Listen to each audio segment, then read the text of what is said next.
মুসা আলাইহিস সালাম বলছেন, হ্যাঁ আমি জ্ঞানী মানুষ। আল্লাহ পাক ধরলেন, না তুমি সবচেয়ে বেশি জ্ঞানী মানুষ নও। মুসা আলাইহিস সালামের উপরে কি নাযিল হয়েছিল? তাওরাত। আল্লাহ পাক তার সাথে কথা বলেন নাই? বলেছিলেন? তুর পাহাড়ে তিনি আগুন দেখেছিলেন, আল্লাহ পাক কথা বলেছিলেন না? কালিমুল্লাহ বলা হয়। মুসা আলাইহিস সালামকে বিশাল একটা গোত্রের দায়িত্ব দেওয়া হয়েছিল, বনু ইসরাঈল। এবং কোরআন খুললে আপনি প্রত্যেকটা জায়গায় দেখবেন মুসা আর ফিরাউন, মুসা আর ফিরাউন, তাই নয় কি? এত বড় একজন জলিল এবং কাদের নবী, আল্লাহ পাক তাকে বলছেন, না তুমি সবচেয়ে জ্ঞানী মানুষ নও। তিনি প্রশ্ন করছেন, তাহলে কে সেই জ্ঞানী মানুষ? তিনি অস্থির হয়ে যাচ্ছেন। আল্লাহ, আমি তার সাথে দেখা করতে চাই, I want to meet him, আমি তার সাথে দেখা করতে চাই। সে কোথায়? প্রয়োজনে তার সাথে দেখা করতে যদি আমাকে যুগ যুগ ধরে চলতে হয়, রাস্তায় হাঁটতে হয়, তাও হাঁটবো। কথা বুঝতে পারছেন? আল্লাহ পাক বলেন, ঠিক আছে।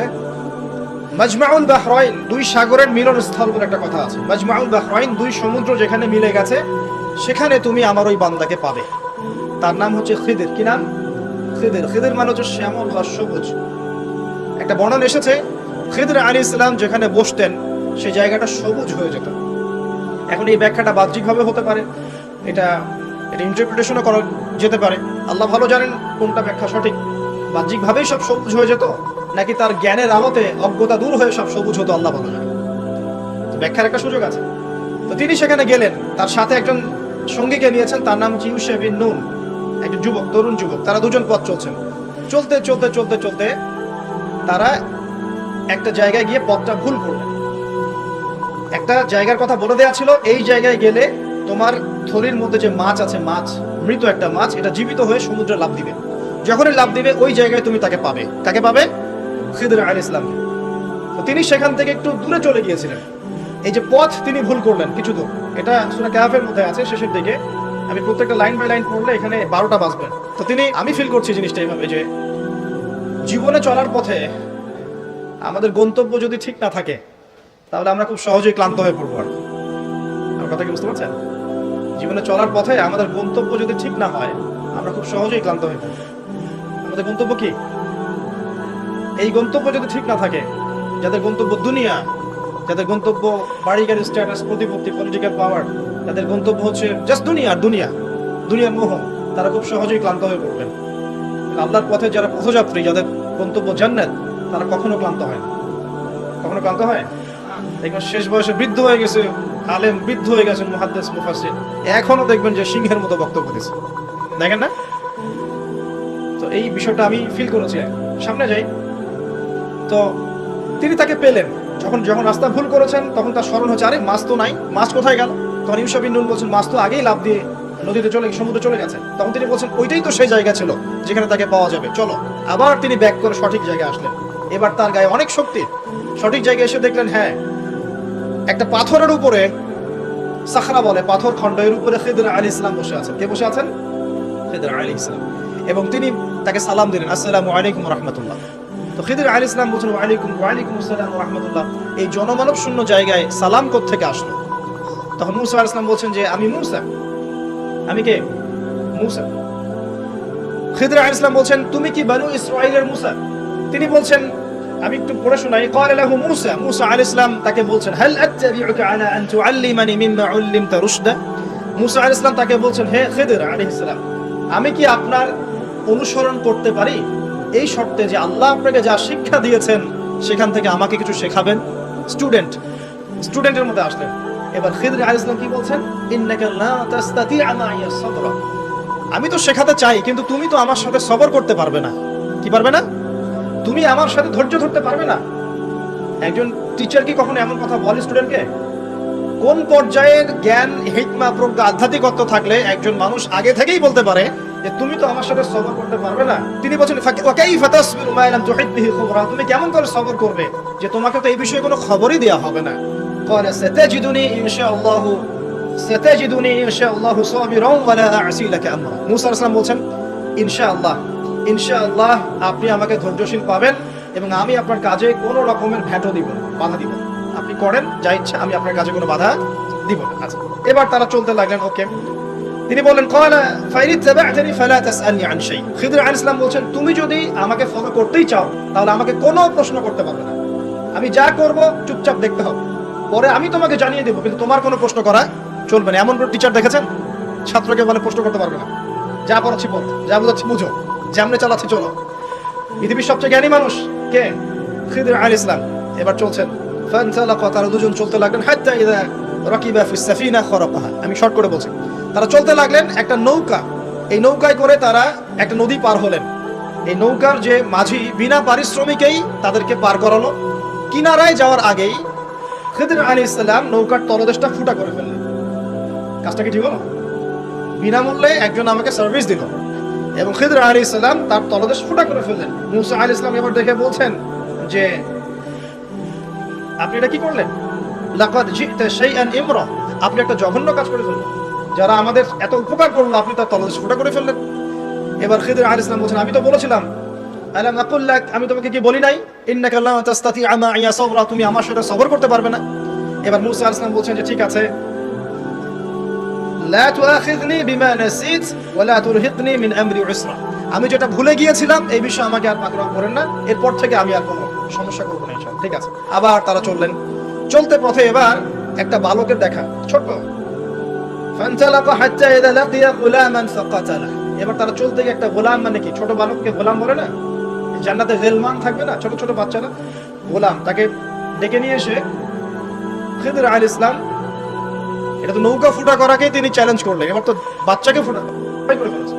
এবার তিনি বলছেন যে সুবহানাল্লাহ, ক্বালা ক্বালা আকাতালতা নাফসান যাকিয়াতান বিগাইরি নাফস লাকাদ জিতা শাইআন নুকরা, আপনি নিষ্পাপ একটা নিষ্পাপ পবিত্র একটা বাচ্চাকে এভাবে হত্যা করে ফেললেন, আপনি তো একটা জঘন্য অপরাধ করে ফেললেন।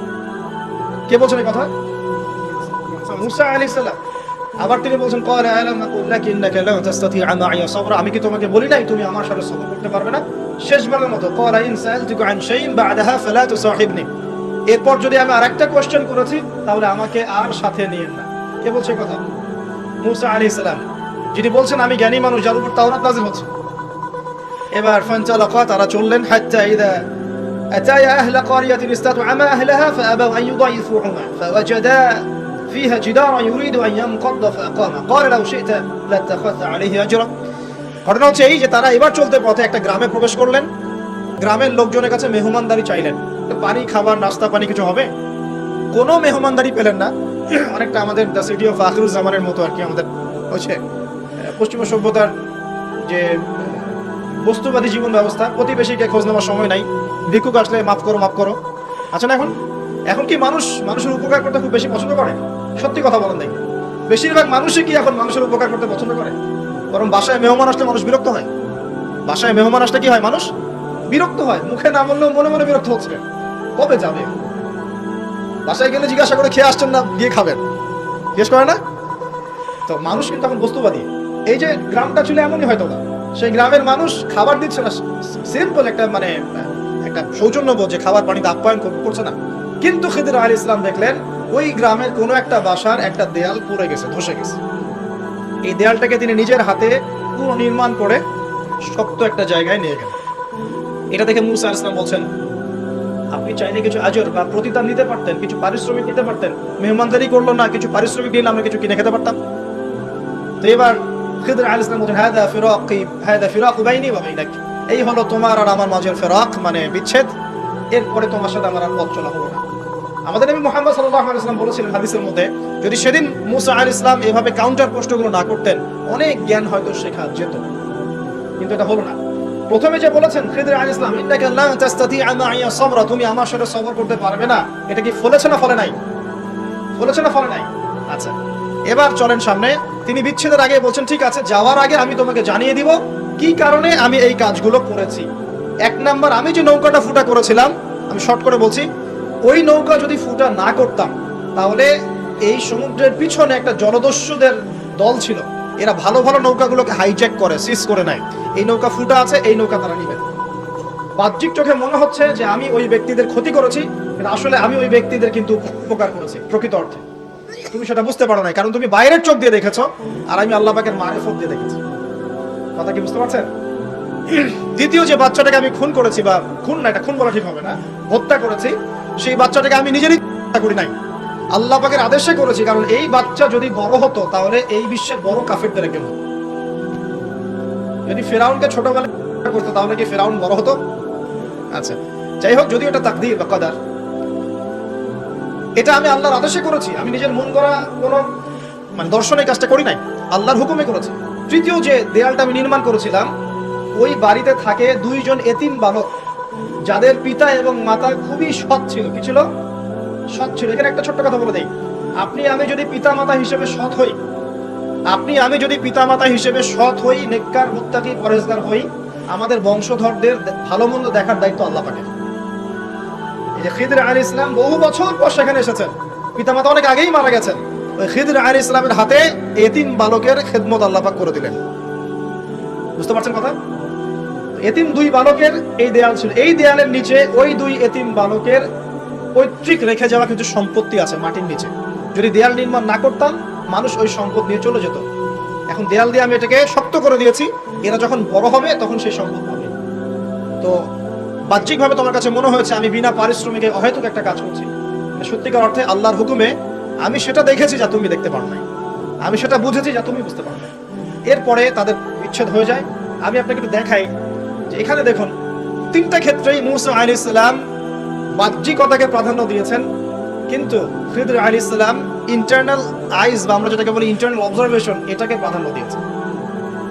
আপনি আর আমি যদি খিদর আলাইহিস সালামের মতো মুত্তাকি, পরহেজগার, জ্ঞানী, নিরহংকারী এবং বিনয়ী হতে পারি, কুরআন এবং সুন্নাহর মানদণ্ড চর্চা করে, ইখলাস ঠিক রেখে, নিয়াত ঠিক রেখে, শুধুমাত্র আল্লাহ পাকের সন্তুষ্টির জন্য আল্লাহর পথে দাওয়াতের কাজ, মেহনতের কাজ, দ্বীনের প্রচার প্রসারের কাজ করতে পারি, ইনশাআল্লাহ তাআলা আপনার যদি হৃদয়টা কলবুন সালিম হয়, কলবের মধ্যে নূর থাকে, আল্লাহর মারিফত থাকে, ইনশাআল্লাহ আপনি এমন কিছু দেখবেন যে সবাই দেখবে না, আপনি এমন কিছু শুনবেন সবাই শুনবে না, আপনি এমন কিছু উপলব্ধি করবেন যা সবাই করতে পারছে না। এখানে 3টা ক্ষেত্রেই খিদর আলাইহিস সালাম এমন কিছু দেখেছেন, বুঝেছেন যা মূসা আলাইহিস সালাম পারেন নাই। পৃথিবীর সবচেয়ে জ্ঞানী মানুষের এক্সাম্পল আপনাকে দিচ্ছি। এই 3টা ঘটনা আপনি কি বুঝলেন? বাহ্যিকতা আর রিয়েলিটি, যেটা দেখা যাচ্ছে বাহ্যিক চোখ দিয়ে, আর রিয়েলিটি, বাস্তবতা এক জিনিস না। দেখেন খিদর আলাইহিস সালাম কিন্তু একদিনে একা একা হয়নি।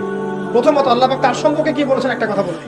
আল্লাহ পাক বলছেন যে তিনি আল্লাহর একজন বান্দা ছিলেন, ওয়াজাদা আবদান, তিনি আল্লাহর একজন বান্দা ছিলেন, মিন ইবাদিনা, আল্লাহর বহু বান্দাদের মধ্যে তিনি একজন আল্লাহর বান্দা ছিলেন। কে?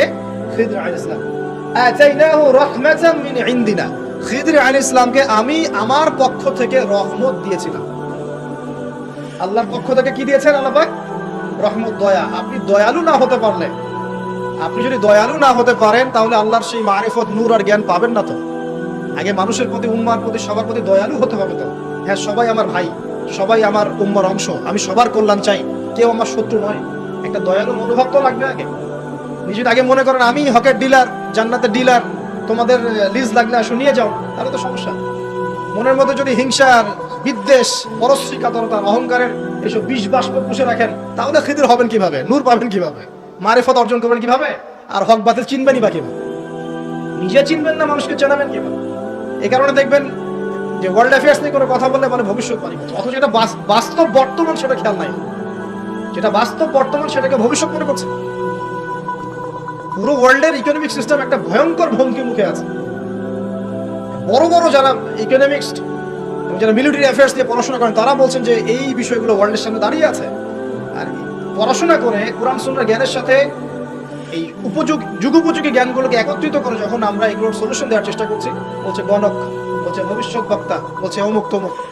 অথচ ইসলাম, আলেম ওলামা এবং যারা দ্বীনের দায়ী, মোবাল্লিগ, তাদের কাছ থেকে জনগণ আসলে আশা করে কি? আপনারা কি আমাদের কাছে শুধু এটাই আশা করেন? ওয়াজ মাহফিলের এখানে বসবো, সুবহানাল্লাহ বলা শেখাবো, আলহামদুলিল্লাহ পড়লে কত নাকি হয় এটাই শেখাবো, হ্যাঁ মাসলা মাসাইল গুলো শেখাবে, এতটুকু যথেষ্ট? হাত বাঁধবেন কোথায়, রফুল ইয়াদান করবেন কি করবেন না, আমিন জোরে নাচতে, এগুলো নিয়েই কথা বলবো খালি? আমরা কি খালি এই আধ্যাত্মিকত্বের বিষয়গুলোই, ইবাদত বন্দিকে জীবনের কথাগুলোই বলবো? ইসলামে কি ইকোনমিক কোনো সেকশন নাই? ইসলামে কি পলিটিক্স নাই? ইসলামে কি জিও পলিটিক্স নাই? ইসলামে কি অন্যান্য ফিলোসফিক্যাল থটসগুলো নাই? তাহলে যুগ এবং জিজ্ঞাসার সমাধান আপনারা আমাদের কাছে আশা করেন কি করেন? যুগ এবং জিজ্ঞাসার যে সমাধান, এটা তো আপনার আলেম ওলামার কাছে আশা করবেন, তাই নয় কি? না কার কাছে আশা করবেন? কে দিবে আপনাকে সমাধান? এখন এই সমাধান দেওয়ার জন্য যোগ্যতা কি লাগবে? আপনাকে খিদির হতে হবে, খিদর আলাইহিস সালামের মতো দূরদর্শিতা সম্পন্ন হতে হবে। কিভাবে হবেন? যে আল্লাহ পাক বলছেন আমি তাকে রহমত বা দয়া দিয়েছি। আগে দয়ালু হতে শেখেন, আগে মনের হিংসা দূর করেন, মনটা পবিত্র করেন। আগে পবিত্র হচ্ছে না, টেনশনের কিছু নাই। আল্লাহওয়ালা কোনো মানুষের কাছে আসেন, এসে পড়ে থাকেন, পবিত্র হয়ে যাবে ইনশাআল্লাহ। আল্লাহওয়ালা যে মানুষরা আছেন, আল্লাহর মারিফতওয়ালা মানুষরা, তাদের কাছে সোহবতে গিয়ে পড়ে থাকেন 5 দিন 7 দিন 1 মাস 40 দিন, ইনশাআল্লাহ দেখবেন আপনি অনেক কিছুই শিখবেন। সবকিছু বইপত্র পড়ে শেখা যায় না, সবকিছু বইপত্র পড়ে আর এই সার্টিফিকেটস অর্জন করে সব শেখা যায় না। কেন শেখা যায় না? আল্লাহ পাক বলেন আতাইনাহু রাহমাতাম মিন ইনদিনা ওয়া আল্লামনাহু মিন লাদুন্না ইলমা। এই হচ্ছে পয়েন্ট। আল্লাহ বলছেন আমি খিদিরকে আমার পক্ষ থেকে জ্ঞান শিখিয়েছি। কার পক্ষ থেকে? আমি আবার বলছি ওয়া আল্লামনাহু মিন লাদুন্না ইলমা, আমি খিদির আলাইহিস সালামকে আমার পক্ষ থেকে জ্ঞান শিখিয়েছি। আল্লাহর পক্ষ থেকে তার কাছে জ্ঞান ছিল। খিদির আলাইহিস সালাম কয়টা ডিগ্রি অর্জন করেছেন? কয়টা সার্টিফিকেট? কোন কোন স্কুল কলেজ ইউনিভার্সিটি? তিনি কি হার্ভার্ডে পড়েছিলেন? তিনি কি কেমব্রিজে পড়েছেন? আমাদের প্রাচ্যের অক্সফোর্ডে পড়েছেন? তো এখানে পড়েও খিদির হতে পারছি না কেন? তাহলে সমস্যা কোথায়? তার মানে জ্ঞান শুধুমাত্র প্রোটেস্ট্যান্ট ভার্সনে সার্টিফিকেটস অর্জন করা নয়, আর বইপত্রের খালি লেটার্স গুলোকে মুখস্থ করাই নয়, এগুলোই জ্ঞান নয়। যতক্ষণ পর্যন্ত এগুলোর আমল না আসবে এবং আল্লাহওয়ালা মানুষের সোহবতে না থাকবে, আত্মশুদ্ধি অর্জন না হবে, কলব পরিষ্কার না হবে, ততক্ষণ পর্যন্ত আল্লাহর মারিফত পাবে না। আমি কি কথা বুঝতে পারছি? একটু উঁচু স্তরে কথা বলছে হয়তো আপনাদের সামনে, কিন্তু কথাগুলো খুব ইম্পর্টেন্ট। আপনারা পরে বুঝবেন, রেকর্ডিং হচ্ছে, পরে বারবার শুনেন। শুধুমাত্র প্রোটেস্ট্যান্ট ভার্সনে এগুলো মুখস্থ করার মধ্যে জ্ঞান সীমাবদ্ধ নয়। এটা আপনি পড়লেন, বই সার্টিফিকেটস অর্জন করলেন। আপনি ডক্টর হতে চান, আমার পাশে একজন ডক্টর বসে আছেন। এখন যদি আমি বলি যে আপনি ডক্টর হতে চান অর্থোপেডিক্সের বইগুলো আপনাকে দিয়ে দিলাম, বাসায় গিয়ে পড়েন, ডক্টর হয়ে যান, হবে? পারবে কি কে পড়তে? তাকে মেডিকেল কলেজে ভর্তি হতে হবে, ক্লাস করতে হবে, তার চেয়ে বড় বড় ডক্টরদের সোহবত থেকে জ্ঞান শিখতে, প্র্যাকটিক্যাল করতে হবে, কত কাজ। এই কাজগুলো আমরা দিনের ক্ষেত্রে করতে চাই না। আমি একটা বিষয় দিকে ফোকাস করছি, খিদির না হতে পারলে সে জামানায় টেকা যাবে না। কারণ এই জামানা রিয়েলিটি আর বাস্তবতার মধ্যে কোনো মিল নাই। দূরদর্শিতা লাগবে, চিন্তা হবে, চিন্তা হলে নূর লাগবে। ওই যে বললাম, নূর আপনাকে অন্ধকার জাহিলিয়াতে আলোর পথ দেখাবে, অন্ধকার থেকে আলোর পথ দেখাবে ইনশাআল্লাহ। তো প্রথমে লাগবে জ্ঞান, দয়া, একটা কলবুন সেলিম, প্রশান্ত হৃদয়, আল্লাহ পাকের মারিফত এবং আল্লাহর নূর অর্জন হবে কিভাবে? প্রথমে আপনি জ্ঞান অর্জন করে আমল করবেন, এরপর আল্লাহওয়ালা মানুষের কাছে থাকবেন, তাদের সাথে সম্পর্ক রাখবেন, আলেম ওলামা থেকে ডিটাচড হয়ে থাকবেন না, কখনো না। তাদের সোহবতে গিয়ে গিয়ে পড়ে থাকবেন। সপ্তাহে 5 দিন কাজ করছেন, 2 দিন তো ফ্রি আছেন, 2 দিনের মধ্যে 1 দিন সময় দিবেন। পারা যাবে না? বহু ওলামায়ে কেরাম বাংলার আনাচে কানাচে কাজ করছেন, অফলাইনেই অনলাইনে, তাদেরকে পাবেন না আপনি। এমনও আল্লাহওয়ালা মারিফতওয়ালা মানুষ আছে বাংলাদেশের মাটিতে, যাদেরকে আপনি অনলাইনে একটা ছবিও খুঁজে পাবেন। শুধুমাত্র নিজে নিজে জ্ঞান অর্জন নয়, আমল দরকার, সোহবত দরকার। আর কি দরকার বললাম? কলবুন সেলিম, প্রশান্ত একটা হৃদয় দরকার, আল্লাহ নূর দরকার, মারিফত। এরপরে দেখবেন আপনি এমন কিছু দেখছেন, শুনছেন, বুঝতে পারছেন যেটা সবাই পারবে না। এখানে দেখেন 3টা ক্ষেত্রেই খিদির আলাইহিস সালাম কি সঠিক না ভুল? সঠিক না ভুল? আচ্ছা, এখন তার কাজগুলোকে মুসা আলাইহিস সালামের কাছে কি মনে হচ্ছিল? সঠিক না ভুল? এই জামানাটা সেই জামানা যে জামানায় আপনি দেখবেন সত্য মিথ্যার মানদণ্ড উল্টে গেছে। আমানতদারকে খেয়ানতকারী বলা হচ্ছে, খেয়ানতকারীকে আমানতদার বলা হচ্ছে। প্রচন্ড রকম উগ্র একজন মানুষকে আপনি বলছেন ভালো মানুষ, কিন্তু একজন ভালো মানুষকে আপনি বলছেন উগ্র। প্রচন্ড রকম জালেম একটা সভ্যতাকে আপনি বলছেন একদম বিশ্বের সবচেয়ে উন্নত সভ্যতা, আদতে তারা বিশ্বের সবচেয়ে নিকৃষ্ট সভ্যতা। বাহ্যিকভাবে আপনি দেখছেন ইকোনমিক প্রোগ্রেস, আসলে দেখছেন ধসে যাচ্ছে। বাস্তবতা হচ্ছে এটা ধসে যাচ্ছে। আপনি দেখছেন নারীর অধিকার একদম, আদতে নারীরা জাহান্নামী হচ্ছে বেশি বেশি। বাহ্যিকভাবে দেখছেন যে পোশাক চেঞ্জ হয়ে যাচ্ছে, ছেলের পোশাক মেয়ে, মেয়ের পোশাক ছেলে, তাই না? এটা শুধু বাহ্যিক পোশাকই হচ্ছে না, এটা আপনার সমাজের ফাংশনাল রোলটাও চেঞ্জ হচ্ছে। সমাজের ফাংশনাল রোলের মধ্যে মেয়ে ছেলের জায়গায় আসছে, ছেলে মেয়ের জায়গায় আছে। ভিতর থেকে দেখা শেখেন আপনি, ভিতর থেকে দেখা শেখেন। দেখছি আমরা উম্মার জন্য অনেক কিছু করে ফেলছি, কিন্তু আদতে আমরা এখনো ঐক্যবদ্ধই হতে পারছি না। আমরা সবাই মিলে একটা জায়গায় আসতেই পারছি না এখনো। ছোটখাটো বিষয়গুলোকে অনলাইন অফলাইন গরম করে রেখে দিচ্ছে একেবারে, তাই না?